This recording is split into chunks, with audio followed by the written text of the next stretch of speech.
tardes a todos. Vamos a dar inicio a este nuevo acto del Club Tocqueville, dando las gracias en primer lugar a la Fundación Civismo, que nos ha ayudado a financiar el acto, que es la presentación de este libro que tengo aquí en la mano, Los derechos en broma, de Pablo de Lora. Creo que ha habido un problema con el transporte de los libros y quizá no podáis comprarlo en las grandes cantidades que merecería, ¿no? Ha habido un problema con lo de la huelga del transporte o los tractores o algo, y los libros se han quedado en algún lugar de la Nacional 2. Con el sector primario. Me acompañan en la extrema izquierda Josu de Miguel, buen amigo y profesor titular de Derecho Constitucional en la Universidad de Cantabria, previamente y durante unos cuantos años profesor también de esta misma materia aquí en la Autónoma de Barcelona. Y por supuesto Pablo de Lora, el autor del libro, que es catedrático de Filosofía del Derecho de la Universidad Autónoma, en este caso de Madrid. Buen amigo también. Yo creo que por lo menos nos conocemos desde el día que leyó su tesis doctoral, que fue el siglo pasado, y venía en el tren pensando que estaba yo aquel día en tu tesis, Y la verdad es que Pablo se ha convertido, pues en uno, a mi juicio, en uno de los principales filósofos del derecho de este país. Y lo ha hecho a base de cultivar intensamente una filosofía del derecho, vamos a decir, parece obvio, pero los que nos dedicamos a esto sabemos que no lo es tanto, una filosofía del derecho cercana al derecho. Una filosofía del derecho atenta al derecho realmente existente. Pablo tiene muchísimos intereses, ha escrito sobre muchas cosas, pero a mí me gustaría destacar este rasgo, ¿no? Es decir, bueno, la filosofía del derecho es una materia que al menos en este país y durante décadas, se ha desarrollado, bueno, un poco en los cielos, ¿no? de la cultura jurídica, demasiado lejos de lo que era la práctica jurídica, y eso generó, bueno, si no desprecio, sí un cierto escepticismo por parte del resto del ámbito jurídico hacia este gremio nuestro tan peculiar. Sin embargo, él y muchos o unos cuantos como él de su generación han hecho eso que digo, que es, bueno, pues acercarse al derecho positivo en sus distintas dimensiones. Él, ya digo, ha escrito de muchas cosas que ahora no podemos detallar, y yo diría que este libro es un buen ejemplo de lo que estoy diciendo. Porque este libro, para cualquiera de los que se dediquen al derecho o como ciudadanos tengan o lo miren con cierto interés, bueno, pues se darán cuenta de que es un libro que nace de la realidad jurídica cotidiana. Es un libro que detecta determinados problemas, que ahora brevemente comentaré y luego con mucho mejor criterio Josu lo hará, que detecta él y que detectamos todos, o muchos, ¿no? Y detectamos con preocupación y con un cierto desaliento. Y bueno, el libro está lleno de ejemplos, está lleno de instancias del fenómeno que él quiere analizar y cuestionar. Digo por eso que es una buena muestra, ¿no? De esta forma de hacer filosofía del derecho a partir del derecho, desde abajo, vamos a decirlo así, y no desde arriba, sin que eso signifique que él no aplique precisamente para interpretar y para dar sentido al fenómeno, bueno, pues categorías, vamos a decir, filosóficas, más abstractas. ¿De qué habla este libro? Que por cierto se titula Los derechos en broma. Algunos ya se imaginan por qué este libro se titula así, otros seguramente no. Hay un libro muy famoso de un profesor norteamericano que falleció hace unos años, Ronald Dworkin. Dicen que el jurista americano más citado entre los propios juristas americanos. que se titula, un libro de 1977, que se titula Taking Rights Seriously, ¿no? Y que se tradujo, yo creo que con buen ojo, ¿no? Como criterio, como los derechos en serio. Bueno, pues lo que venía a decir Dworkin es, cuando se nos atribuyen derechos a los ciudadanos, bueno, esto es una cosa seria, ¿no? Y nos lo tenemos que tomar en serio, que significa, bueno, esto tiene consecuencias. Pablo, me imagino que debido a esto dice, bueno, pues yo voy a hablar de los derechos en broma, porque uno de los temas centrales de este libro es, y él ya me corregirá si es necesario, que el legislador, y no solo el legislador, sino en general la cultura de nuestro tiempo, pero claro, principalmente el legislador, que es sea constituyente o sea legislador ordinario, no se toma los derechos en serio. Da la sensación de que se los toma en broma.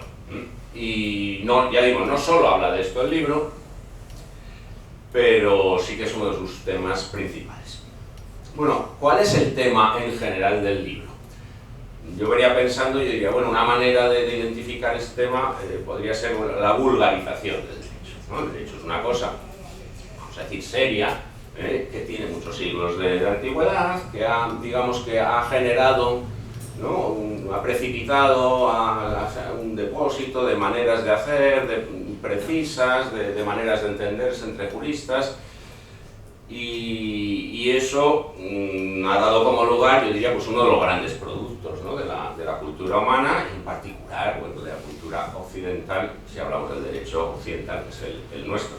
Y sin embargo, en las últimas décadas, diría yo, bueno, pues se detecta lo que he calificado como vulgarización, ¿no? Es decir, un uso del derecho pues que no es apropiado, y que le hace perder precisamente sus virtudes. ¿Y cuál es el principal problema? Bueno, pues que cuando utilizamos una cosa de manera vulgar, inapropiada, no conseguimos los efectos benéficos que esa cosa, ese instrumento, el derecho en este caso, puede producir. Yo diría que esa vulgarización viene por la vía del abuso. Los tres temas quizá principales, o los tres ámbitos a los que se refiere el autor, son la Constitución, empiezo por el final, la Constitución, las leyes, en principio, y en medio los derechos, ¿no? Y de los tres se abusa de la Constitución. Esto lo muestra muy bien el libro con lo que se llama el nuevo constitucionalismo latinoamericano, usando la Constitución para aquello que la Constitución pues, no es capaz de hacer, ¿no? Diseñar estos mundos de Yuppie, ¿no? Bueno, diseñar mundos felices, cuando quizá una Constitución no es eso. Y un ejemplo, un ejemplo de lo que quiere mostrar Pablo es lo que ha pasado con la Constitución chilena. Bueno, pues que se ha aprobado una Constitución manifiestamente, bueno, desmesurada, fuera de todo límite, que además en vez de tratar de, vamos a decir, de buscar los puntos en común que todos los chilenos podían tener, bueno, pues lo que ha hecho es diseñar un mundo ideal a la medida de algunos, simplificando, pero bueno, más o menos. Pasa con la ley, no me quiero alargar mucho, pasa con la ley. La ley tiene una manera de hablar que implica un determinado trato al ciudadano. La ley moderna, la ley, vamos a decir, la ley ilustrada, la ley del mundo de los siglos, digamos que empieza con las grandes revoluciones, que se desarrolla a lo largo del XIX y el XX. Cuando la ley deja de usar ese lenguaje y se dirige al ciudadano en otros términos que podríamos calificar, bueno, Pablo los califica de muchas maneras, pero también paternalistas, vamos a decir casi privados, religiosos podríamos decir en cierto sentido, ¿no? Es decir, bueno, usted tiene que ser bueno, esto es lo bueno, esto es lo malo, no es, la ley deja de ser lo que es porque no trata al ciudadano como lo que se supone que el ciudadano es, que es un ser autónomo, un ser que, por supuesto, está sujeto a las leyes, pero que tiene que tener su propio criterio, su propia capacidad para identificar lo que es bueno y lo que es malo, y saber que la obligación jurídica no es per se una obligación moral.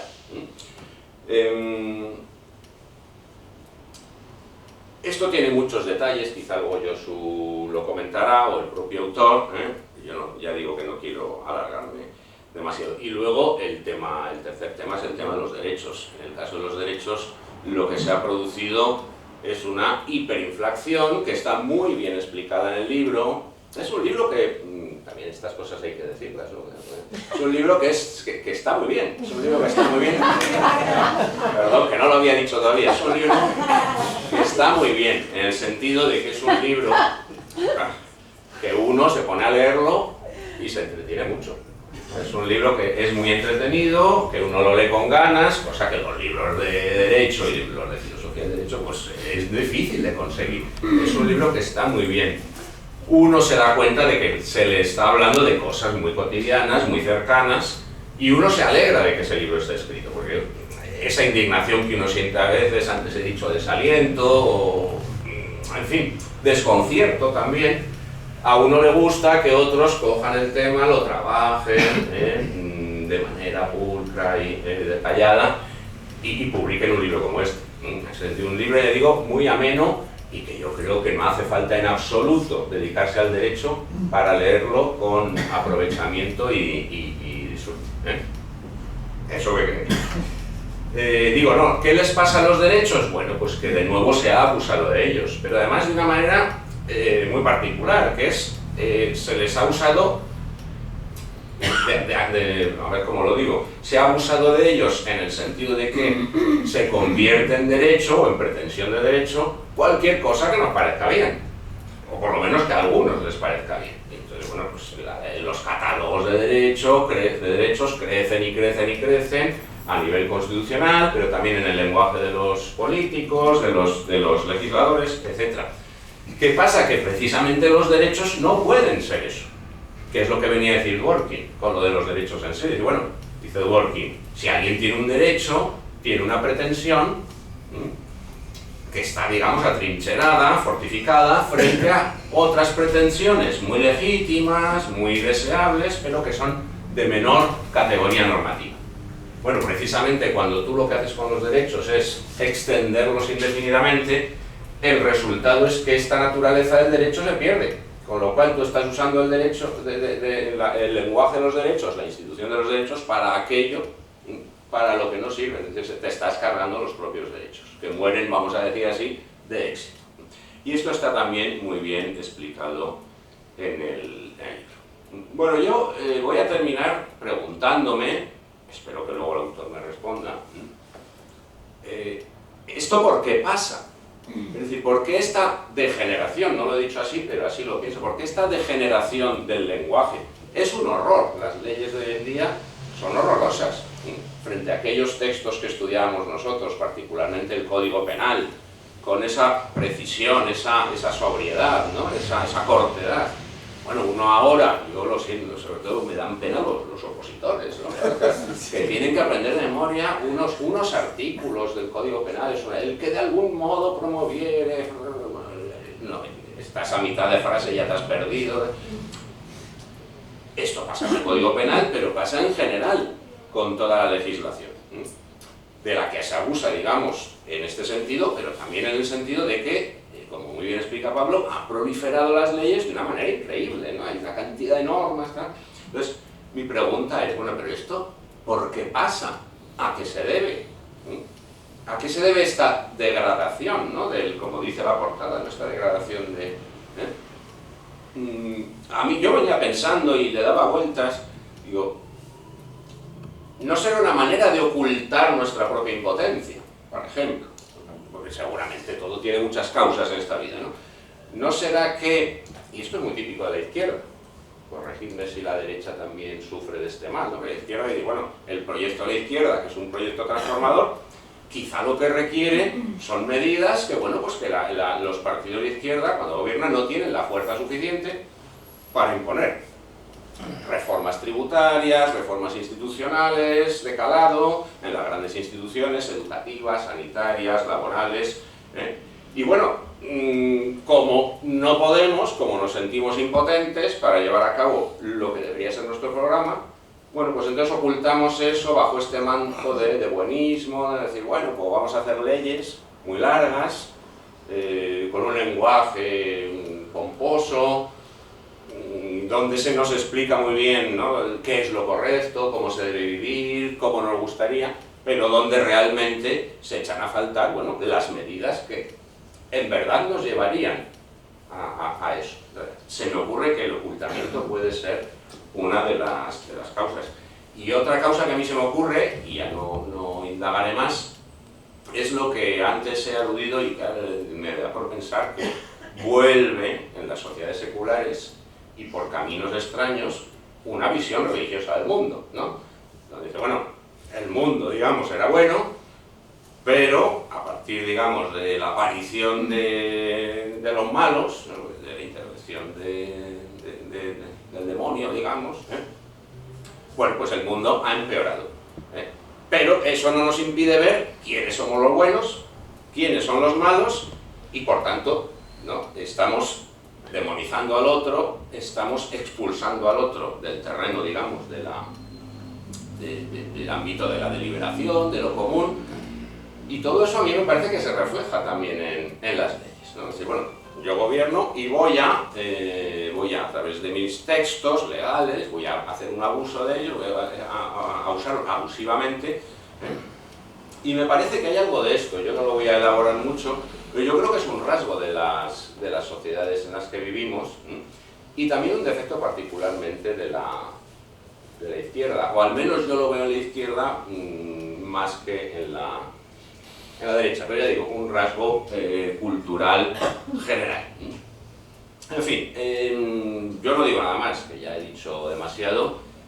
Lo único que concluyo es, pues, dando muchísimas gracias a Pablo por haberse desplazado hasta aquí, por supuesto por haber escrito el libro, a Josu, y animando al público a que, bueno, pues, a que considere la posibilidad de comprar este libro o de alguna otra manera hacerse con él, porque siempre que el autor no resulte damnificado, y nada más. Y entonces ahora le daré la palabra a Josu, para que...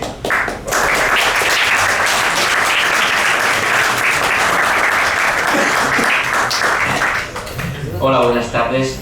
Lo primero, pues agradecer a la Fundación Civismo, a Quinto Querid, José María, Nuria, Albert, que gestionan toda la intendencia y que siempre es complicado venir, sobre todo yo vengo desde Cantabria, que tengo que coger un avión y demás. Estoy muy feliz de estar aquí porque estoy con amigos, viejos amigos. Yo viví aquí 9 años, bueno, transité más bien. Y siempre pues suelo venir una vez al año, ¿verdad? Es verdad que he vivido en muchos sitios y nunca he vuelto, pero a Barcelona siempre vuelvo, ¿no? Siempre hay algo que hacer aquí y amigos que ver, claro. Y sobre todo para ayudar a la presentación a Pablo, ¿no? Y estar con Ricardo. Este libro yo ya lo leí hace tiempo, cuando Pablo tuvo el gusto de mandármelo. Lo he releído ahora otra vez para hoy, para esta presentación. Bueno, Pablo, yo creo que no tiene buena prensa esto de la función pública y de las cátedras y las titularidades, pero creo que cuando uno llega ahí, se libera de ciertas ataduras y ya se proyecta, ¿no? Es decir, ya es más libre y más independiente. Este libro en parte forma parte de un ejercicio de cátedra, entiendo, y se nota que Pablo ya se ha liberado, nos escribe todos los sábados en The Objective, escribe los periódicos y divulga. Esto hay que decirlo, nosotros tenemos también la función de divulgar, ¿no? Entonces Pablo es un divulgador también, y es muy importante. Este libro navega entre lo académico y lo divulgativo, ¿no? Y es un libro que por tanto pueden leer todos ustedes, sin mayor problema. Tanto felicitarle en primer lugar por eso, porque yo ya he tenido la oportunidad de leer su próximo libro, que voy a hacer un poco de spoiler, que es un libro sobre memoria histórica, una historia personal de él y de su abuelo, y que va a salir pronto, creo, ¿no? Creo que en Navidad, ¿no? En Alianza, es verdad que es tu editorial. Bueno, pues, y de gusto también. Bien, entonces, pues nada, que estoy encantado, digo, de estar aquí. Yo me he hecho la misma pregunta que a Ricardo después de leer el libro, porque el libro es como una especie de recordatorio de toda la decadencia del derecho, ¿no? Y además, claro, el libro empieza con con la ley de enjuiciamiento criminal, que según dice todo el mundo es la mejor ley que tenemos en España, que es una ley de 1864, creo, de Martínez Alonso, ¿no? Es que en Madrid tenéis... Alonso Martínez. Alonso Martínez, perdón, sí. En Madrid tenéis muchas estaciones de metro y calles con liberales del 19, es una cosa estupenda, ¿no? Y bueno, pues este hombre tiene, me parece, alguna parada de metro. Y entonces, pues bueno, hizo la ley de enjuiciamiento criminal, que probablemente vino por algún decreto legislativo o alguna norma del propio Ejecutivo, seguro, y claro, es una norma muy pulcra, y Pablo parte de ahí porque Pablo es un liberal, ¿no? Es un rawlsiano, diría yo, quizá, ¿no? Y claro, el mundo de Pablo es el mundo del 19, ciertamente, no te lo tomes a mal, pero Pablo dice, o sea, Pablo tiene cierto principio de esperanza, yo no lo tengo, no llego a ser un cínico, pero yo sí soy mucho más pesimista que él, porque él cierra el libro con el derecho, el discurso público y la racionalidad pública como resistencia. Es el último párrafo, la resistencia, resistir, ¿no? Que es lo que decía Tomás Valente, resistencia constitucional, ¿no? Que también un poco tu maestro. Y en gran medida lo que ha ocurrido es que seguimos soñando con un derecho que ya no responde a unas exigencias sociales ni unas exigencias históricas.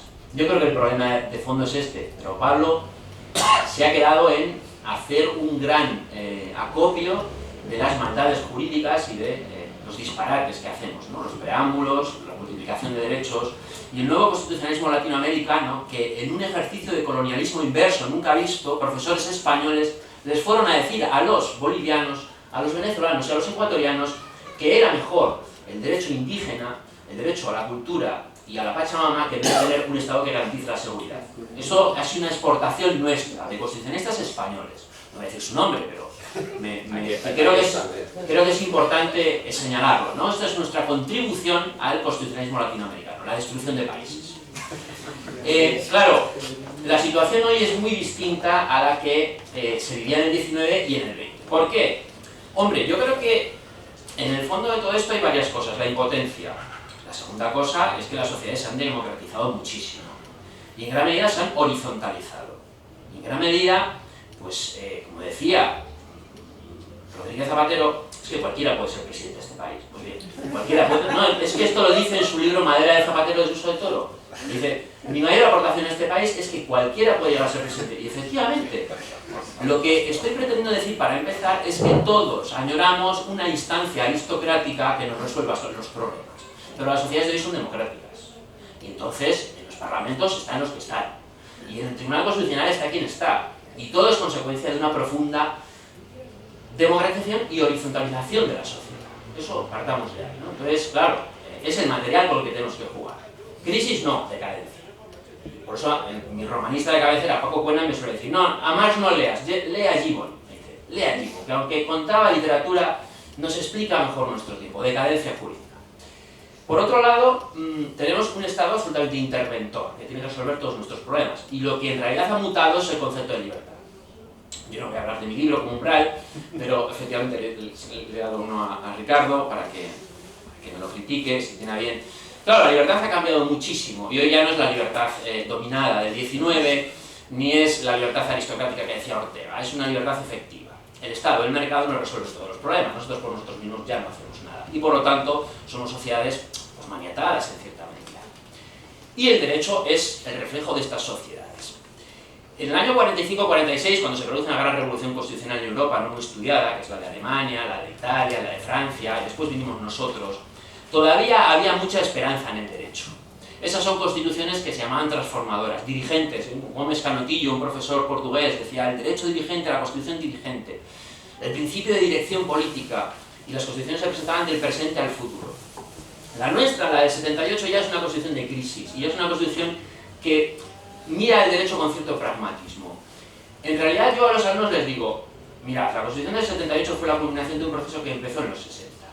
Un proceso de estabilización social, de mayor enriquecimiento económico, y en el 77-78 los ciudadanos le dijeron al Poder Constituyente español, mire, nosotros no queremos revoluciones, no queremos repúblicas. Nosotros lo que queremos es que se estabilice la sociedad, una democracia como en el resto de Europa, y por tanto una constitución que García Pelayo decía que era racional, normativa y no sé qué, y no es verdad, es una constitución puramente evolutiva, se va adaptando a la realidad y a los cambios. Desde ese punto de vista el derecho ya no puede tener esa función de dirigir, de transformar o de resolver problemas, simplemente se adapta. Yo siempre digo que para entender la transición en España hay que leer el libro de Max Aub, La gallina ciega, que Max Aub no era un gran escritor, era un agitador más bien, ¿no? Entonces Max Aub vuelve en 60 y tantos a España y le deja a Franco estar 3 meses. Se pasó los 3 meses diciendo cuándo me van a detener, no le detuvieron. Pero estuvo entre Valencia, con un radiocasete, entre Valencia, Barcelona y Madrid, haciendo entrevistas. Max Aub se fue desolado a México, porque España ya no era la España del 36. Era una España que quería un 600, un apartamento en Benidorm, un piso, llevar a tus hijos al colegio, una sociedad despolitizada. Y por tanto el derecho se monta sobre esa despolitización. ¿Es malo? No sé si es malo. Yo, desde luego, no creo que sea del todo. El experimento no salió mal durante unos años. Por eso digo que la Constitución en realidad es una opción evolutiva. Tiene partes normativas fuertes, como los órganos constitucionales, en conexión con la soberanía popular, pero otros ámbitos de la Constitución son: ¿es derecho constitucional el Estado autonómico? Igual alguno. Espero que no haya muchos constitucionalistas. He visto alguno más por ahí al fondo, algún catedrático, igual me rinero. ¿Verdaderamente es derecho constitucional nuestro Estado autonómico? Digamos que es un derecho motorizado, se ha ido haciendo como se ha podido. ¿Y los derechos? Los derechos, si están completamente abiertos al Tribunal de Justicia de la Unión Europea, al Tribunal de Derechos Humanos, y ahora el Tribunal Constitucional, no se lo pierdan, está discutiendo, yo estoy rezando todas las mañanas, para dar valor jurídico a los dictámenes de los comités de la ONU, que son comités que hacen dictámenes disparatados con la confianza de que no se van a aplicar. Y entonces dice el tribunal, se van a aplicar. Estoy seguro que lo va a decir que se van a aplicar, lo cual es... ¿Qué derechos fundamentales nos quedan en la Constitución? Pues nada, en realidad es el 10.2, que es la cláusula de apertura, y el 93.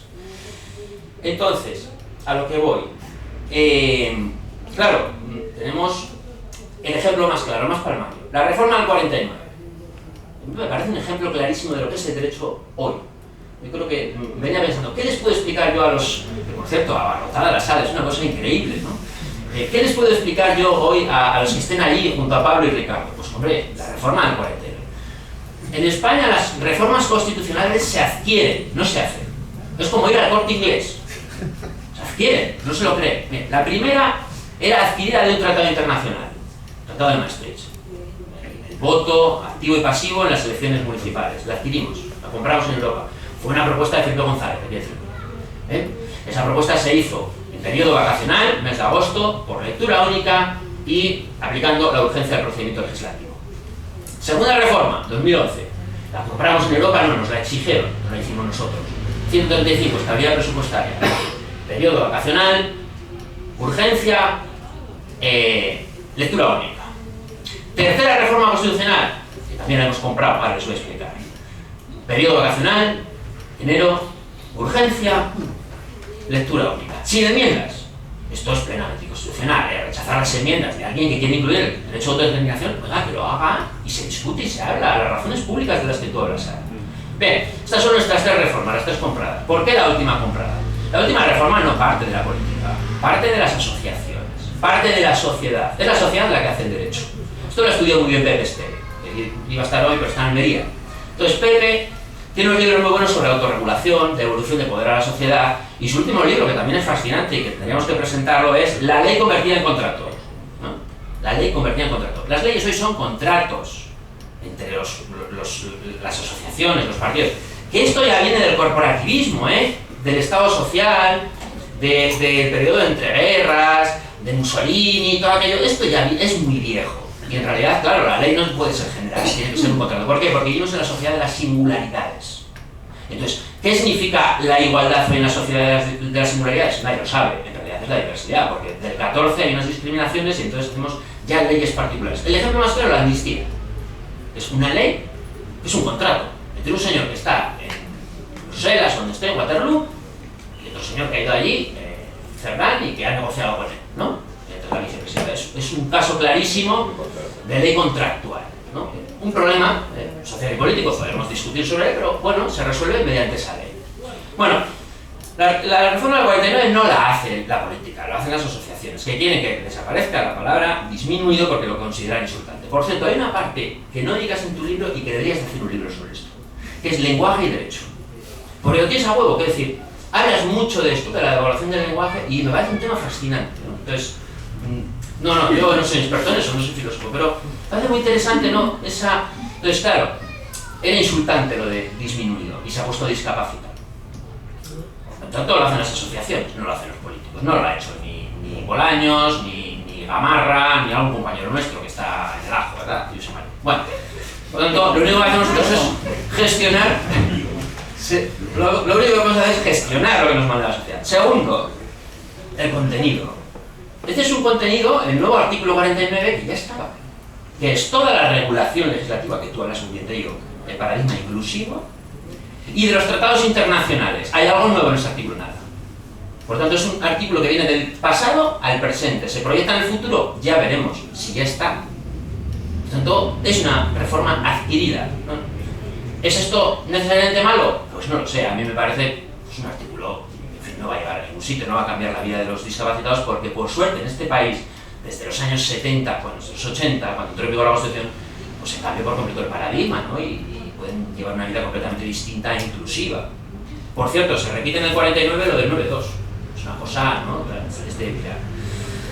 Y claro, es una reforma que en realidad es el más claro reconocimiento de que, no sé si el derecho ha fracasado, creo que no, sino de un derecho distinto, ¿no? Evolutivo, que va incorporando a las necesidades y los conflictos sociales y que en gran medida implica el reconocimiento de que ya no se pueden hacer revoluciones jurídicas y que el derecho pues, es más meliorista, ¿no? No es capaz de transformar ni de resolver situaciones, sino ir adaptándose a las mismas.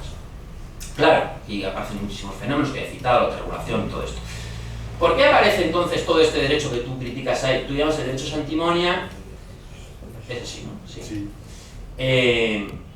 Eloy García habla del derecho volitivo, bueno, en realidad Eloy, porque Eloy ya ha leído a todos los franceses y no estoy aquí en los debates, ¿no? Entonces, Eloy ha leído a Olivier Lagot, que es un francés que ha escrito un libro que se llama La Loi Symbolique. Es un libro que a partir de todo el derecho de propiedad intelectual, pues ha ido valorando el valor del derecho de propiedad intelectual, o sea, nada, porque en el mundo digital, etcétera, etcétera, son normas volitivas. ¿Por qué aparece esto? Pues yo creo que por una cosa muy sencilla, esta idea de que el legislador se tiene que justificar por algo. Porque desde finales del 19, cuando llegaron los institucionalistas franceses y todos aquellos del servicio público, empezaron a decir que el Estado se legitimaba no por el título de quien sujetaba el poder, que era el pueblo o la nación, sino el Estado que hacía cosas, ¿no? El Estado interventor, el Estado de bienestar. Esto es una crítica al Estado social. Quien lo ve así es que es así. O sea, es decir, la propia intervención, la propia ampliación capilar del Estado social a cada vez más ámbitos de la realidad implica que el derecho se va a devaluar. No se puede llegar a todo esto, ya lo veo que es en el periodo de guerras. Constituciones con muchos principios, con muchos valores y tal, pues hombre, al final serán constituciones pues, volitivas, ¿no? Simbólicas y más enfocadas a lo emocional, que a lo mejor es nuestro tiempo, el tiempo de las emociones, bien pensado. A lo mejor si alguien se queda contento haciendo estos preámbulos, haciendo estas leyes que no regulan nada, etcétera, etcétera, pues oye, a lo mejor el poder se asienta un poco más. Pero claro, al final tenemos unas élites políticas que tienen que justificarse a sí mismas, que han tomado el camino del populismo, como no podía ser de otra manera, y que el populismo implica este tipo de derecho. Yo creo que esto en realidad es el derecho del populismo, del momento histórico actual, que navega entre las necesidades sociales y la necesidad de que los propios políticos se justifiquen a través de un discurso. Y el discurso no va a ser racional, es puramente irracional, ¿no? Conjunto de normas heteróclito, muy difícil de encauzar y que técnicamente pues, ha perdido toda su gracia. ¿Por qué? Pues porque probablemente ya no estamos en el tiempo este de que Alonso Martínez hacía las leyes, ¿no? Sino que, bueno, pues Johnny Belarra o la otra o el otro, ¿no? De hecho un nombre que me ha salido ahora. Pero bueno, en fin, todos los que están en el Parlamento. La solución es muy difícil, yo creo que lo que hay que hacer es lo que tú dices, resistir y en cualquier caso, bueno, pues ver. Hay una cosa que me ha gustado mucho que dice en el libro, dice, cuando alguien saca la palabra derecho a una conversación, se acaba la conversación, ¿no? Eso empezó en Cataluña. O sea, la gente puede pensar que no. El estatuto fue el primer ejemplo de derecho santimonia en España, ¿no? Yo no estaba en contra del estatuto por el régimen competencial. Si el Estado no puede hacer nada, si el Estado no presta ningún servicio ya, montar en un tren es una tortura, meterte en el aplicativo de la NECA es un viacrucis. Yo ya he hecho el viacrucis ya de Semana Santa estos meses metiéndolo en... Eso es doloroso. Incluso he amenazado con ir al defensor del pueblo, se lo decía Gavara en un mensaje a la NECA, si no resuelven lo del aplicativo. ¿Cómo va a resolver el Estado ningún problema? Van a ser las comunidades autónomas. Yo con el estatuto no tenía el problema competencial competencial. Bueno, yo qué sé. No, mi problema con el estatuto es que era absolutamente capilar. Que lo que quiere es un poder público que controla por completo la sociedad. Eso es imposible. Eso es imposible, como se ha visto, ¿no? Eso es imposible. Termino. Claro, derecho simbólico, derecho santimonia, derecho que en apariencia no regula. Pero ojo, este tipo de derecho de alguna manera puede producir estropicios sociales y económicos, sí, sin lugar a dudas. Voy a poner otro ejemplo y termino. La ley de vivienda, no está aquí a menos, me puede decir, a ver lo que vas a decir de la ley de vivienda. La ley de vivienda se hizo en una semana. Llevaba meses y meses allí en la comisión correspondiente a la ponencia. Entonces, RC y Bildu dicen hay que hacer ley de vivienda. Y dice Sánchez, claro, hay que hacerla, que vienen las elecciones. La ley de vivienda en realidad se hizo sin memoria económica, sin que pasaran economistas a explicar lo que es la intervención de los precios. Y en realidad la hicieron nacionalistas vascos y nacionalistas catalanes. Los catalanes han recurrido la ley al constitucional. Eso es algo absolutamente increíble. O sea, RC hace la redacción de la ley y luego la recurre porque invade competencias. En el País Vasco ya se está diciendo que es la mayor invasión competencial desde 1839, se está diciendo, y la han hecho ellos. Pero no eso es lo peor. Lo peor es que los precios están subiendo, que la gente está sacando del mercado sus viviendas, y que un problema habitacional gravísimo de personas vulnerables no se va a resolver. ¿Cuál es el camino del legislador? Que lo resuelvan los particulares. Usted no va a poder desahuciar a nadie si no le paga.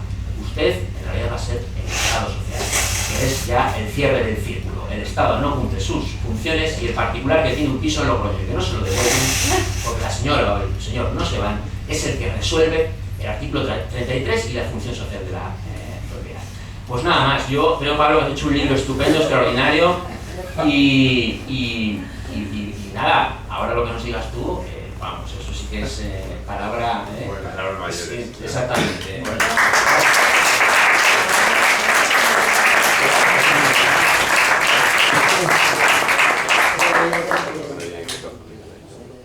¿Se oye?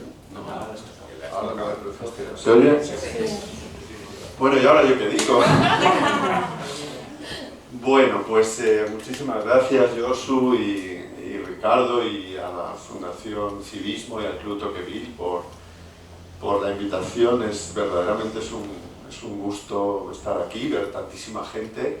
Yo no sé si están seguros de que venían a esto. Bueno, y bueno, encontrarme con tantos amigos que en fin, a los que quiero mucho y admiro, y en fin, de los que tanto aprendo, desde luego a quienes me acompañan aquí, pero mucha otra gente en el público. Y luego, bueno, esto de hacer algo interesante un 29 de febrero también tiene su gracia, ¿no? Y de hecho venía en el tren pensando, bueno, ¿y qué efemérides hay un 29 de febrero? Entonces he leído que hay, nació Pi Sunyer, casualmente, Jesse Usher, que es un actor que protagonizó The Walking Dead, y Pedro Sánchez. Y alguno más. Bueno, yo, en fin, como esto me lo tomo en serio, aunque sean los derechos en broma, bueno, me he preparado aquí unas notillas un poco para contar de qué va este libro rápidamente y bueno, con la pretensión también de animarles a que lo lean. Sí. Hay muchas cosas que leer, pero bueno. Y mucho de lo que iba a decir lo han dicho mejor que yo, tanto Ricardo como Josu, pero bueno, así todo voy a insistir quizá en algunos puntos o expandir un poco la radiografía tan precisa, tan ajustada que ellos han hecho, ¿no? Este libro es, como ha dicho Josu, el resultado en buena parte de uno de esos ejercicios de cátedra. De hecho, ese ejercicio llevaba por título, como en antaño se llamaba memoria, ¿no? La memoria de la asignatura, ¿no? Que además tenía una estructura, ¿no? Concepto, método y fuentes, ¿no? Pues yo lo titulé Nostalgia del Derecho, una memoria. Y era un poco esa doble evocación de lo que había sido mi trayectoria académica, por donde había yo pasado y que me había dedicado a escribir y a investigar, y también, como ha dicho muy bien Josu, este ejercicio de nostalgia combativa, y en buena medida eso es el libro, un ejercicio de nostalgia combativa. Es un mosaico, quizá excesivo, porque yo soy muy, en esta distinción muy manida, ¿no?, del zorro y el lizo, pues yo soy más bien muy zorro o muy zorra. Entonces soy una persona inquieta, me gustan muchas cosas, me interesan muchos asuntos, pero creo que en este mosaico hay esencialmente 4 grandes teselas, ¿no?, por decirlo así. Una es efectivamente un asunto viejo que nuestros maestros, maestro mío y de Ricardo, Liborio, Hierro, Paco Laporta y tantos otros, advirtieron ya hace muchos años, ¿no?, que es la expansión desaforada en la nómina de los derechos humanos o de los derechos fundamentales, ¿no?, que es una cuestión que se remonta incluso a un trabajo muy citado, muy conocido en la filosofía política, que es esto de Joel Feinberg, de los manifesto rights, ¿no?, la diferencia entre los derechos manifiesto y los derechos en serio, ¿no? Entonces, esa es una de las primeras que yo me animaría a denominar patologías de la democracia liberal, patologías actuales o que vienen produciéndose desde hace un tiempo.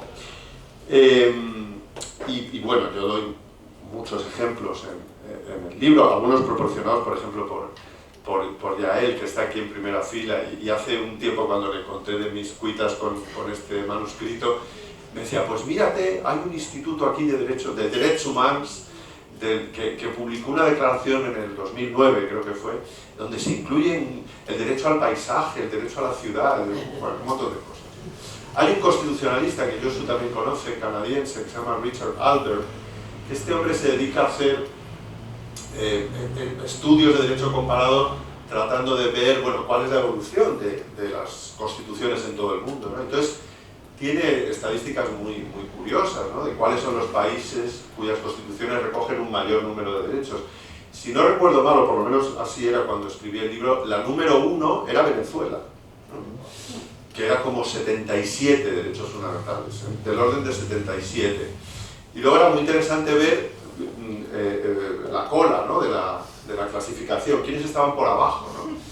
Hombre, países tan poco sospechosos de incivilizados como Nueva Zelanda, Australia, ¿no? Entonces, bueno, esto ya nos dice algo, ¿no? Y recientemente, gracias a una cosa que me mandó, que debe estar también por ahí, Joana Menos, he descubierto que hay un instituto de derechos humanos en Dinamarca que ha hecho el ejercicio de ver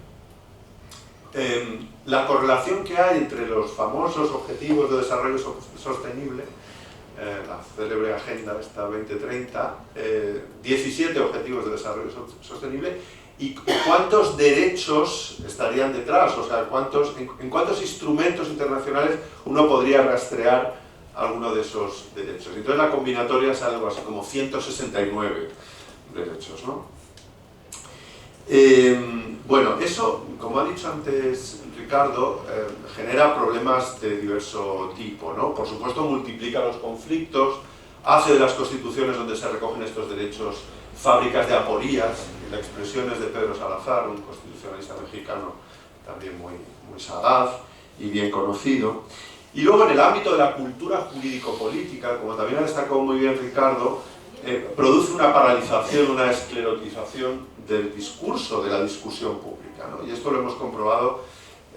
Yo os aludía ahora al caso del Estatut. Mi caso favorito, porque es otra de mis perversiones, como algunos sabéis, es el asunto de la ley trans, ¿no? Entonces, en toda la discusión acerca, que en el fondo era una cuestión muy pequeña, ¿no? Entonces, bueno, debemos modificar, y en qué sentido, el artículo correspondiente del reglamento del registro civil, donde se regula la mención del sexo en la inscripción, ¿no?, del registro civil. Esta es una cuestión, en el fondo, pequeña, ¿no? Y entonces, bueno, ahí hay pues, muchas cosas que discutir, que razonar, efectos colaterales, como sabemos, el borrado de las mujeres, en fin, el deporte profesional, un montón de cosas, ¿no? En esa discusión, y era más de una vez, y la propia ministra, ¿no?, que se ocupaba de este asunto primordialmente, Irene Montero, decía, esto es una cuestión de derechos humanos. Se ha terminado la discusión. ¿Quién es el guapo o la guapa que dice, bueno, pero esto son los derechos humanos? La segunda de las patologías es la legislación santimonia, que es un término que a mí se me ha ocurrido darle y que equivale efectivamente, como ha dicho muy bien Josu, pues a las leyes volitivas. Hay un trabajo de Herrero y Rodríguez de Miñón donde se habla de las leyes catárticas y bueno, en el fondo con esta expresión trato de capturar esta idea de lo que llaman los anglosajones el virtue signaling, ¿no? El señalamiento de la propia virtud, ¿no? También podríamos, esto no se me ocurrió mientras escribía el libro, ha sido luego, porque, ¿sabes? Podríamos llamar también la legislación selfie, ¿no? Es un poco el legislador haciéndose selfie, ¿no? Daniel Gascón, otro buen amigo, lo ha resumido muy bien diciendo: lo importante no es luchar contra el mal, sino sentirse bien. Entonces, parece que esa síntesis es un poco lo que está ahí detrás.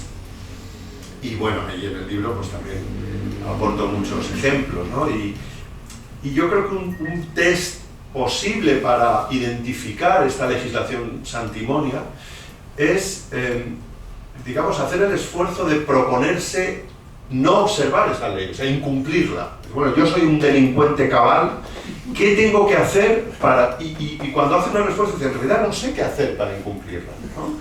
Entonces, eso da una idea del escasísimo contenido prescriptivo de ningún tipo que hay allí, ¿no? Yo les animo a que hagan este ejercicio. Por ejemplo, cojan, si se me ocurre ahora, que es una de las menciones que hago, la Ley de Cultura de la Paz de Aragón, que existe, no me la invento. Luego, en un encuentro con colegas tuyos, una que se llama, esta de la Carlos III, esta constitucionalista que tiene un nombre, la llama Chon. Chon le dice, hay una estatal, también, ¿no? O sea, hay una ley de cultura de la paz estatal, en la época de Zapatero. Sí. Entonces, si uno lee esta legislación, dice, pero yo, ¿qué tengo que hacer para incumplir la ley de cultura de la paz? Y no hay nada que no pueda hacer. Son leyes plagadas de infinitivos, nada de esos operadores teónticos que contamos a los alumnos de primero, ¿no? Prohibición, permiso y obligación, ya está. No, aquí es promover, implementar, en fin. Poner en valor. Poner en valor, poner en el centro. O autorizar al gobierno a presentar un proyecto. Eso es. O decir que viene en una ley. Claro, o decirle al gobierno lo que ya la Constitución le permite hacer, o incluso le obliga a hacer. Bueno.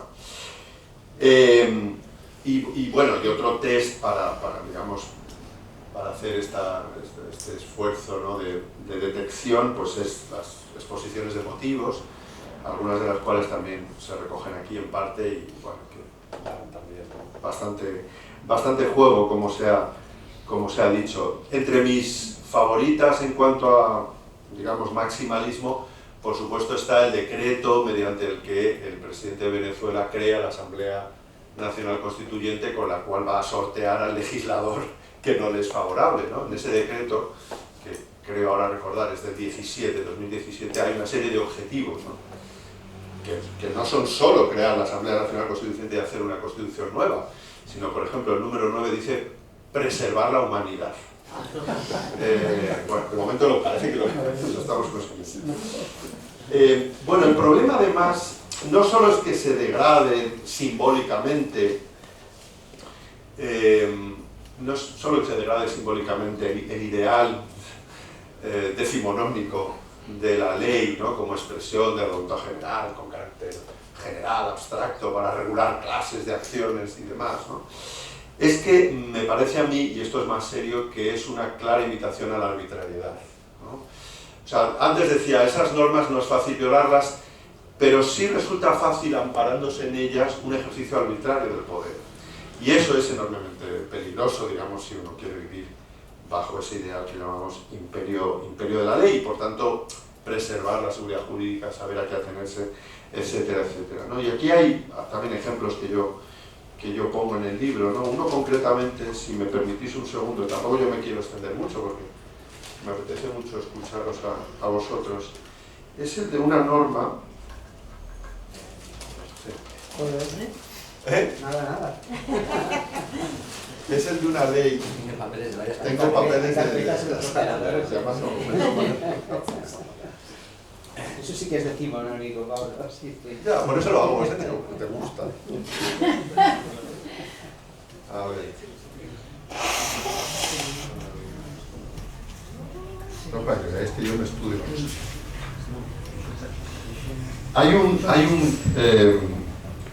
Hubo un proyecto de ley de prevención de las pérdidas y el desperdicio alimentario.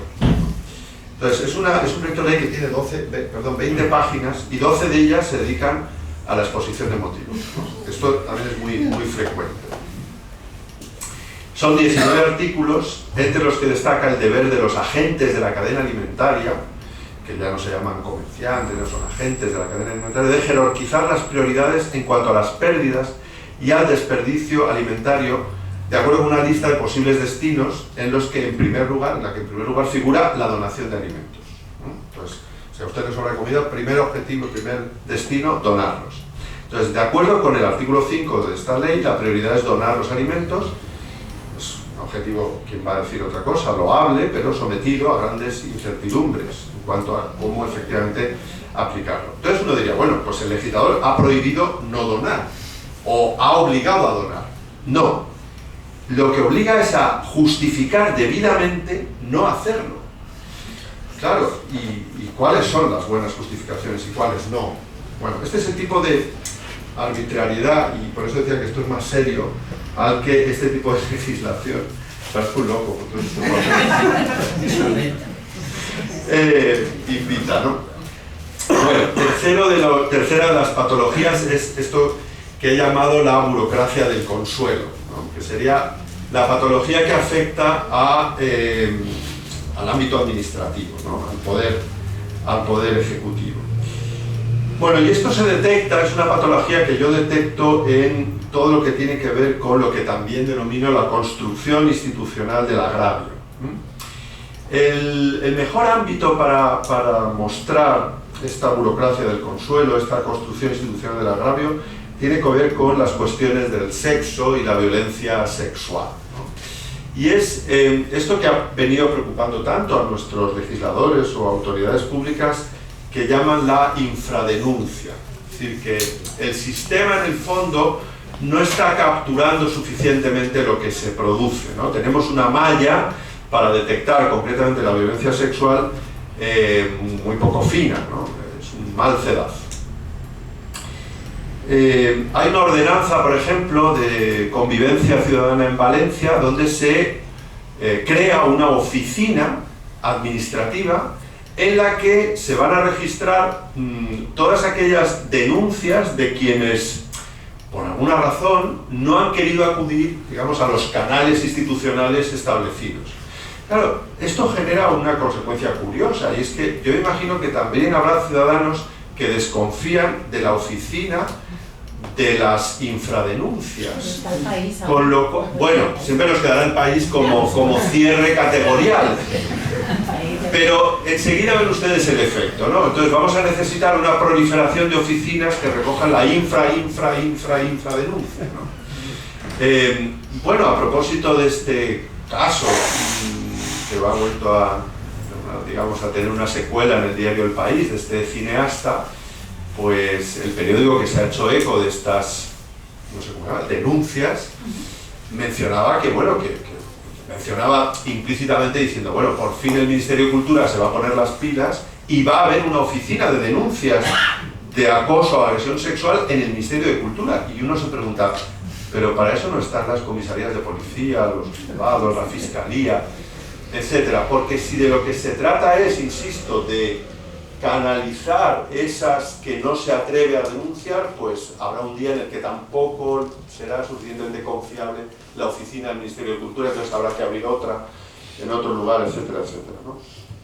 Bueno, todo eso de nuevo tiene consecuencias administrativas, como relato en el libro, ¿no? Y tiene que ver con el estatuto de víctima, por ejemplo, de violencias sexuales o de género, para lo cual ya no hay que acreditar más que un estado de ánimo, ¿no? O sea, nosotros en este mundo que llamo la burocracia del consuelo hemos desligado completamente la condición de víctima de algún tipo de proceso, con mínimas garantías, por mínimas que sean, ¿no? Es un título certificable, ¿no? Y eso tiene, digamos, genera incentivos muy perversos, como sabéis, ¿no? Y luego, finalmente, pues sí, la última patología a la que me voy a referir, que también lo ha hecho Ricardo, es al neoconstitucionalismo, a la sobreconstitucionalización. Aquí habría mucho que decir, y que se viene discutiendo en la filosofía del derecho, en el derecho constitucional, por supuesto, desde hace tiempo. Y esta es una patología, a mi juicio, que afecta a la división de poderes, que afecta al ideal democrático en la medida en que otorga una carta blanca, blanquísima, al juez constitucional, que ocupa ahora una posición absolutamente preeminente y al que además se le está acabando de confiar todo, ¿no? Y bueno, por aludir a la ley de amnistía, que también lo ha hecho Josu, un efecto de esto es que en España, como hemos visto, inmediatamente se ha tratado de orillar o desplazar un debate que es inevitable y urgente, importante, que es el debate político, moral de fondo, para decir, bueno, esto, ¿qué debamos opinar? Pues lo haremos cuando el Tribunal Constitucional se pronuncie, ¿no? O sea, como si la cuestión del encaje constitucional lo agotara todo, ¿no? Y a mí me parece que este es también un efecto muy, muy perverso. Bueno, voy a ir terminando. Ricardo ha lanzado, bueno, una muy buena pregunta que tiene que ver con las razones por las cuales esta degradación se produce. Él ha aventurado una hipótesis, y yo coincido con él, que es y que también coincido que quizás esto afecta más prima facie a la izquierda, que es la ocultación de la impotencia, digamos. Yo creo que hay más posibles causas. Joshua ha señalado alguna también, que tienen que ver con el Estado intervencionista, con la necesidad de ocupar, con esa mutación del ideal de libertad. Y luego yo me parece, no lo he pensado tanto, y de hecho en el libro no hago, ningún esfuerzo por aclararlo, ¿no? Pero a mí me parece también que hay incentivos perversos a legislar cuando tenemos un Estado descentralizado legislativamente, ¿no? O sea, que se crea una especie de juego no virtuoso, precisamente, y esto lo vemos en muchos ámbitos, ¿no?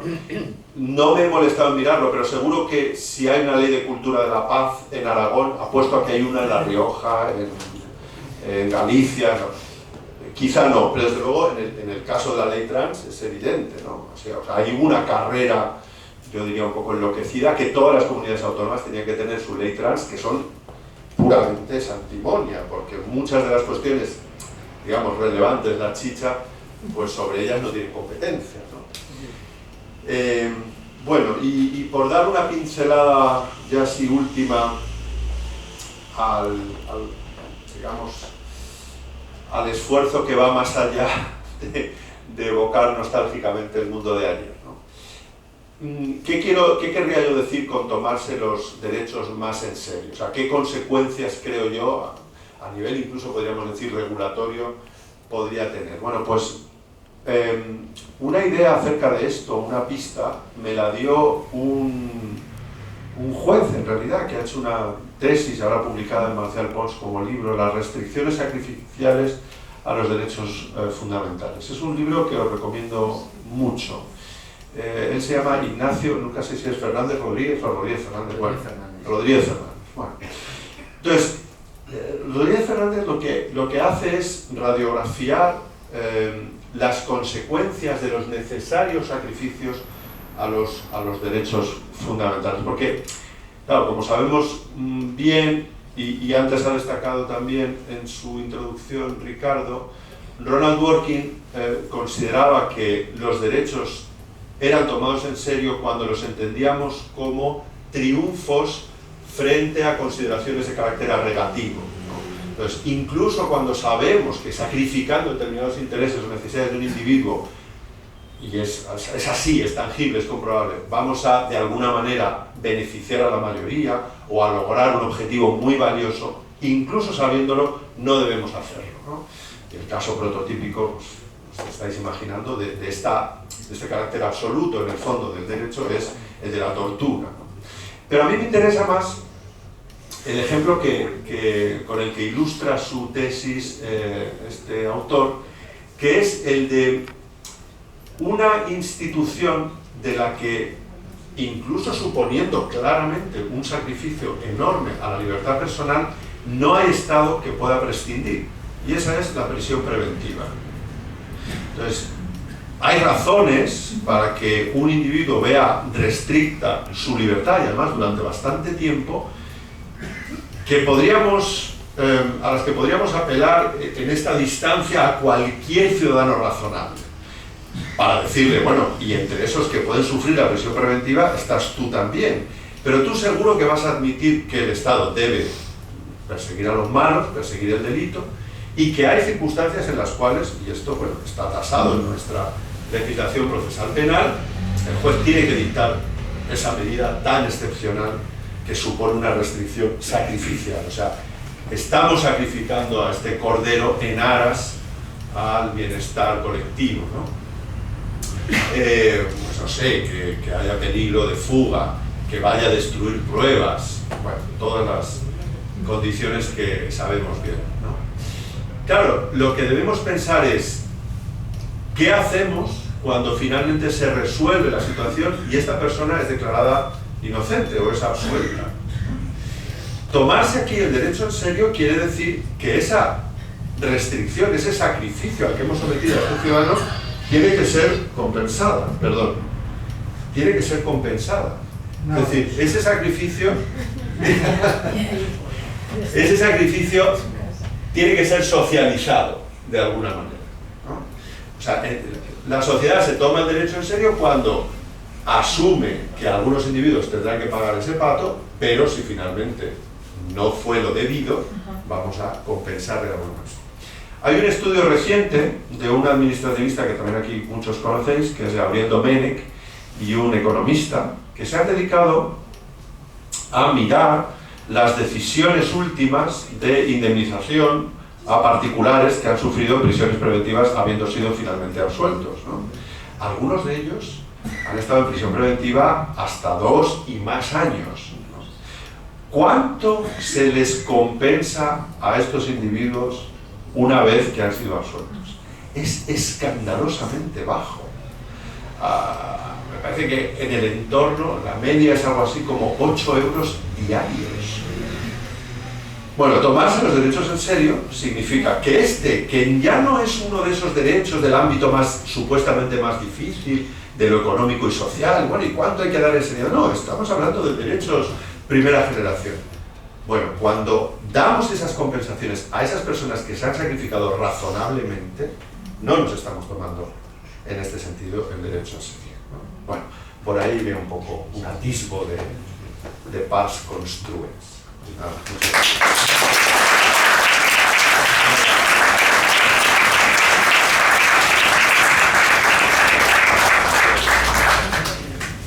Bueno, pues muchas...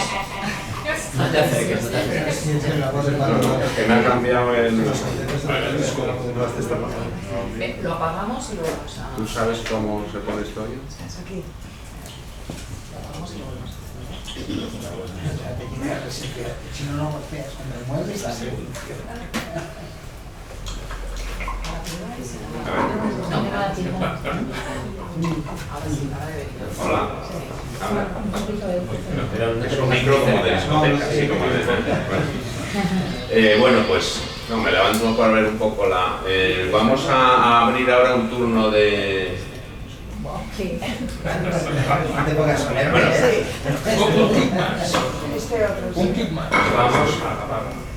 Vamos a abrir ahora un turno de... no de discursos, sino de preguntas. O sea, que nadie intente echar el discurso, que si no le cortamos rápido. Pero antes había olvidado no hablar de lo bien que lo hace el Club Tocqueville y tal, porque yo soy socio y sería hablar bien también de mí mismo, eso no se debe hacer. Pero sí hablar de lo bien que lo está haciendo y lo mucho que nos está ayudando y está contribuyendo a la cultura de esta ciudad, la librería en la que estamos, la librería Byron y las personas tan próximas, ¿no?, a nosotros que la llevan. Lo digo con toda sinceridad porque yo creo que a día de hoy este es el mayor centro, digamos, cultural de las tardes, de entre semana, aparte de otras muchas cosas que se hacen aquí en Byron Mass Festival, ¿eh? Bueno, pues tenemos yo creo que unos 20 minutos, quizá, a ver quién quiera tomar la palabra, por favor. Yo no soy jurista. ¿Sí? ¿Va a haber eco? Buenas tardes. Yo no soy jurista, soy psicólogo. Y la pregunta... Es que está con unos efectos especiales que tiene, no sabemos. ¿Quieres que me ponga de pie? Tienes un chorro de pie. Sí. Además un tono de tenor. Ok. Te hago una pregunta, os hago preguntas como, no como jurista, con mis límites en el tema, sino como psicólogo, porque yo veo una relación entre todo lo que estáis contando y una sociedad, desde mi punto de vista, infantil, victimista, narcisista. Es bastante obvio, ¿no? Como una inmadurez, como esos padres que le dicen que todo que sí a los niños ante cualquier deseo, ¿no? El otro día se escuchó por aquí, por Cataluña, el primer ayuntamiento menstrualmente responsable. Parecen cosas de programas cómicos. Mataró, por cierto. Cuando uno escucha este tipo de cosas, bueno, en Latinoamérica, que ya supera 10 veces lo que vemos en Europa, ¿no? Derecho a la felicidad, en la Constitución bolivariana, etcétera, etcétera. Y mi pregunta es, ¿cuál es el nexo que veis, o si esto lo estáis tratando a nivel de juristas, de filósofos del derecho, con la psicología que sí está estudiando desde hace mucho este fenómeno que se está dando en Occidente, al menos, de la sociedad infantil, ¿no? Victimista, narcisista, etcétera, etcétera. Es decir, tratar a la gente no como adultos, no responsables. La gente no es responsable, son como niños y una necesidad genera un derecho. Cosa que se dijo, por ejemplo, en el gobierno kirchnerista, de izquierda, populista en Argentina, hasta niveles escandalosos, ¿no? Yo necesito algo, el derecho me viene a cubrir rápidamente. Y se han generado, por supuesto, todo tipo de chiringuitos, organizaciones, incluso clandestinas, manejadas por el Estado, los fondos fiduciarios, con miles de millones de gastos y que nadie sabe para qué. Bueno, muchas gracias. Vamos a agrupar algunas preguntas. ¿Alguna otra pregunta? Solo ayuda. Perdón. Sí, yo soy pesado de natural. No, Primero, gracias. Soy un gorrón, me he colado en infinidad de actos vuestros. Conozco a Josu gracias a los actos en los que me he infiltrado, digamos, en la facultad y tal. El cambio de vista, o sea, para mí erais un colectivo horrorosamente casposo y una vez leí no podem inadmetre, aún todavía no sé lo que significa esa palabra, pensaba, un colectivo que escribe cosas muy raras. Gracias por la paz de espíritu con estos razonamientos. Y la propuesta mía era la misma. Yo tengo la desgracia, me dedico al medio ambiente, soy ecólogo. Y, por favor, haced un libro, lo mismo en medio ambiente, porque no es un filón, es el filón de los filones. Acabando con los 20 tractores que había en la casa de un conseller ayer por la tarde. Y ya está, muchísimas gracias. Sí, ahí al fondo, por favor. Casi por alusiones. Vamos a ver, en primer lugar agradecer el acto, que lo tenemos hoy a todos los tres grandes profesores. Y la pregunta va en relación con esa alabanza inicial, con ese agradecimiento. Yo creo que el libro tiene dos partes, yo sí lo he leído ya antes, pero yo no sé que lo logró tener antes. Tiene una parte inicial más cómica, o más divertida, llega uno a reírse, y una parte final más dura cuando ya plantea el liberalismo reducido a unos derechos duros, concretos, que entran en pugna con otros, y donde acaba haciendo una llamada a la resistencia, o sea que empezamos, digamos, riéndonos y llegamos a la resistencia. Entonces mi pregunta era, dentro de esta resistencia, aprovechando que tenemos aquí a dos personas que desde la universidad han entrado en el mundo del debate público, de la divulgación, del escrito en los periódicos. ¿Cómo veis esa experiencia? Porque decía Ortega, en Misión de la Universidad. Muy bien, la universidad está muy bien, es muy teórica, pero señores, tenemos que intervenir en el debate, o tiene que intervenir en el debate. ¿Cómo veis esta intervención que vosotros habéis hecho en el debate. Lo digo no tanto como teóricos, sino como prácticos de la divulgación.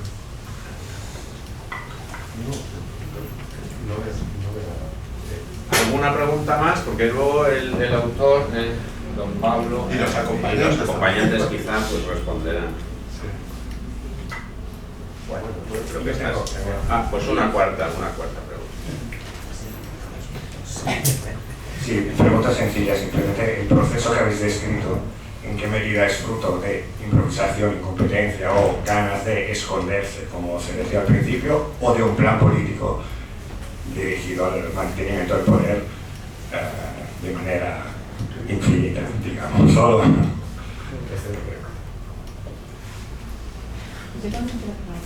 Pues una quinta pregunta. Bueno, es que a mí una cosa que me encanta de los libros de Pablo, y siempre lo he dicho, una son los títulos, que ya tienes ganas de comprarte el libro, todos son siempre, y los títulos de los libros y artículos. Y la otra son los ejemplos, ¿no? Y me preguntaba, o sea, ¿cómo has llegado a encontrar estas cosas tan maravillosas? O sea, ¿ha sido gente como yo que te lo ha recomendado? O sea, ¿cómo has hecho? ¿No? Porque ¿cómo das con estas leyes tan recónditas ¿cómo has llegado ahí?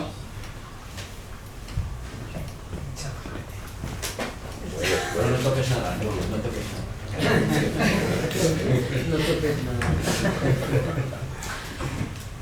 Voy a responder enseguida. Es que voy a buscar una cosa para dedicarme a él y al público en general. Si no ha leído todavía el libro, no se acordará.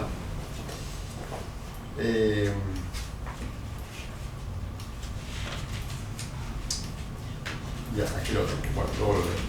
Bueno, la verdad es que son preguntas muy pertinentes y muy relevantes, pero yo no sé si tengo respuestas muy concluyentes, la verdad. En cuanto a la primera de las cuestiones que ha suscitado usted, bueno, es una pregunta, digamos, de orden de psicología social, para la que yo verdaderamente estaría más inclinado a pedirle a usted ayuda más que yo a usted ayudarle, porque no lo sé realmente, no sé cuáles son los mecanismos. Intuyo que detrás de todo de este que llamo también estado parvulario, está la causa que aquí Félix Ovejero, el maestro, tantas veces ha invocado y ha analizado, que tiene que ver con ese trasfondo populista, con la imposibilidad de tratarnos como adultos en una sociedad democrática donde dominan las emociones y hay una necesidad de rédito electoral, ¿no? Esto que Félix ha llamado tantas veces la lógica esta de Juncker, ¿no? Yo en el libro rescato una expresión de la lógica de Juncker, ¿no? Era el comisario aquel. Bueno, si no conocen la anécdota, era en plena crisis financiera cuando dijo célebremente: sabemos lo que tenemos que hacer, pero no sabemos cómo hacerlo y ganar las próximas elecciones, ¿no? Bueno, creo que ya no es diputado, pero en esa legislatura lo era, en plena pandemia, creo recordar que su nombre es Ferran Bel.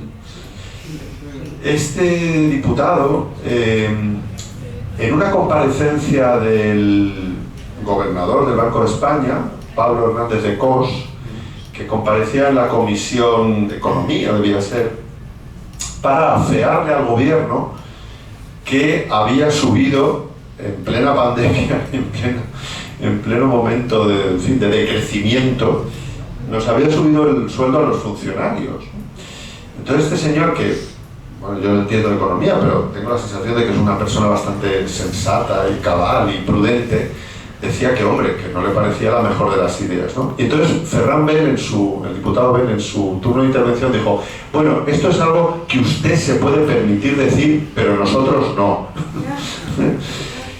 Bueno, es esta misma idea, ¿no? De decir las verdades del barquero en un contexto en el cual sabes que eso te va a penalizar electoralmente, ¿no?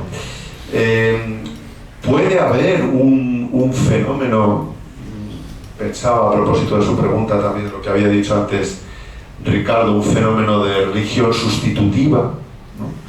todo esto que me ha contado usted de Mataró, de, ¿cómo ha dicho? Menstrualmente sostenible. Responsable. Responsable, menstrualmente. Hace poco, es que es una genialidad, no puedo evitar, pero le doy el crédito, por supuesto. Hace poco Arcadia Espada hablaba del feminismo no mainstream, sino mainstream. Entonces esto debe ser una expresión del feminismo mainstream.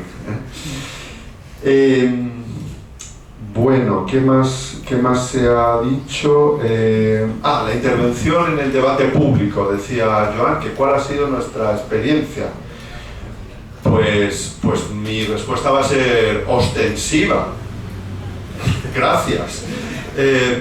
No creo que de otra manera habría aquí tanta gente tan amable, si no fuera porque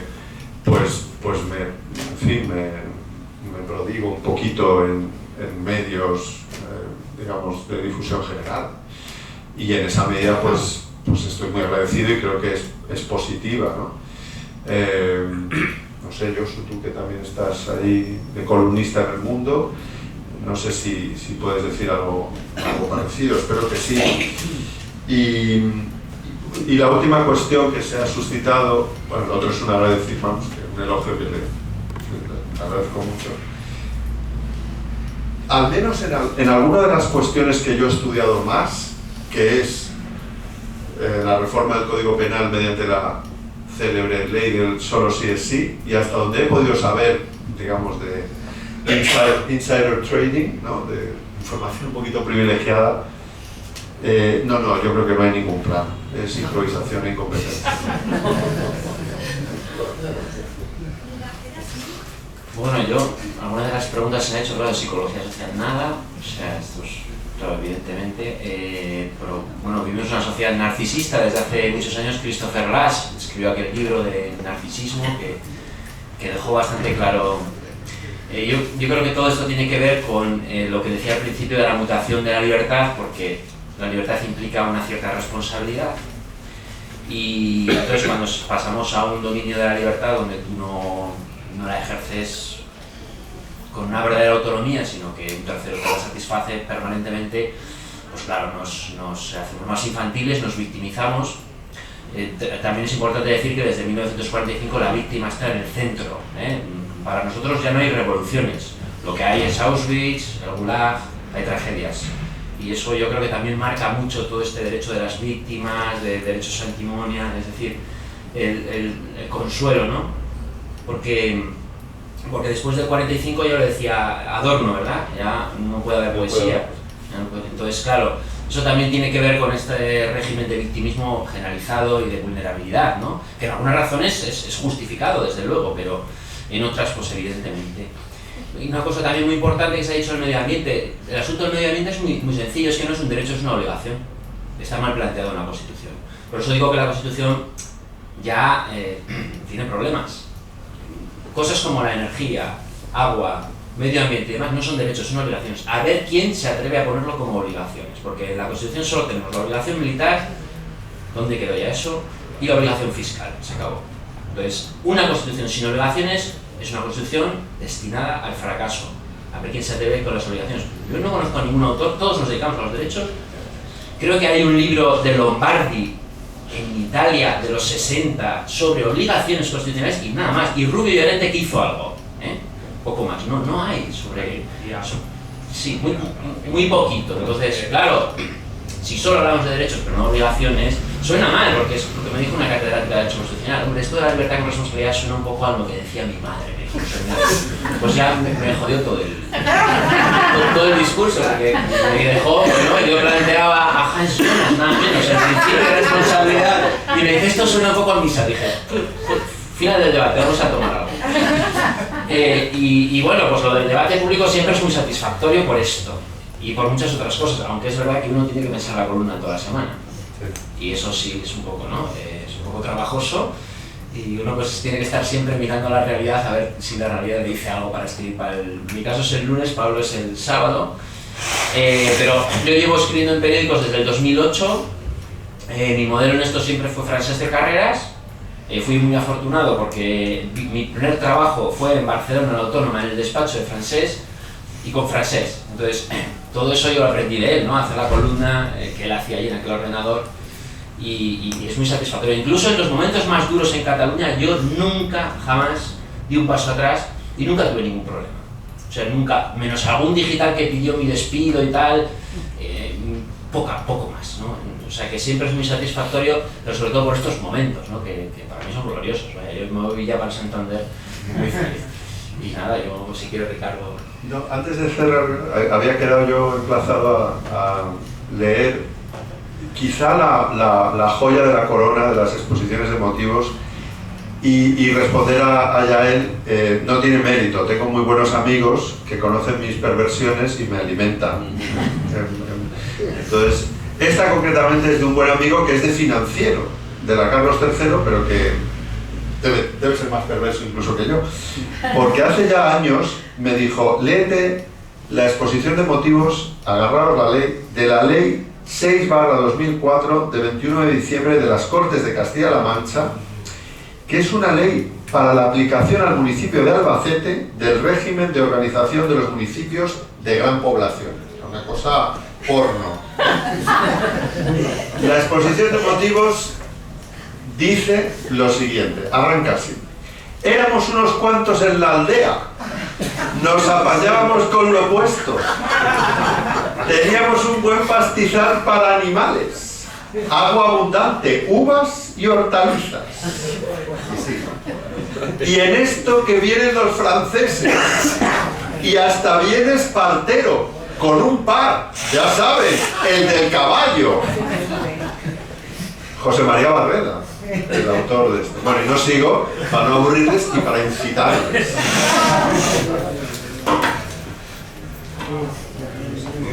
Bueno, yo no tengo nada más que añadir. Yo creo que ya estamos en nuestra hora, hemos pensado en 1 hora y media, y aquí somos gente seria, los tres, y no vamos a seguir divirtiendo al personal como lo hemos hecho. Así que muchas gracias a todos.